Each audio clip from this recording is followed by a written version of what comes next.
중증 장애인을 밀착해서 돌보는 활동 지원사들이 코로나19 발생 초기에 휴게 시간도 없이 연속으로 3일 반을 일하는 경우가 허다했습니다. 감염 차단을 위해서 교대 근무가 금지돼 어쩔 수 없이 초과 근무를 했는데 황당한 것은 52시간 위반이라며 임금도 받지 못하고 있다는 겁니다. 배현정 기자가 취재했습니다. 활동지원사 A씨는 4년간 돌봐온 중증장애인이 갑자기 중환자실에 입원하면서 병원 근무를 하게 됐습니다.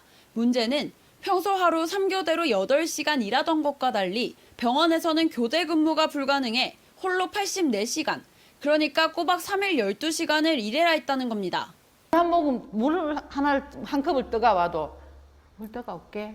그러니까 고개 끄덕거리는 거 보고 눈 깜빡거리는 거 보고 물 떠가 와서 먹고 진짜 잠시도 옆에서 떨어질 수가 없어요. 심지어 15일간 밤낮 없이 연속 근무를 한 활동지원사도 있습니다. 하지만 활동지원사 중개기간은 주 52시간제에 따라 야간 수당이 인정되지 않는다며 임금조차 제대로 주지 않았습니다. 이들이 받지 못한 임금은 모두 600여만 원에 이릅니다. 중개기관과 포항시에 항의했지만 초과 근무에 대한 지침이 마련돼 있지 않아 임금을 지급할 수 없다는 답변만 돌아왔습니다. 옛날 제도만 가지고 이건 이래서 안 된다, 저건 저래서 안 된다, 너도 한마디 몸으로 때우라고, 너 죽든 말든 니네 알아서 해라, 이것밖에 더 됩니까? 코로나19로 자가격리된 장애인에 대해서는 24시간 추가 근무를 모두 인정하는 지침이 마련돼 있는 것과 대조적입니다. 이와 같은 지침이 없다 보니 활동지원사들은 코로나19로 인해 언제든 무급으로 일할 수밖에 없는 열악한 처지에 놓여 있습니다. 공공연대노조는 업무상 반드시 필요한 초과 근무에 대해서도 임금을 지급하지 않는 것은 돌봄 노동자의 노동권을 심각하게 침해하는 행위라며 대책을 촉구했습니다.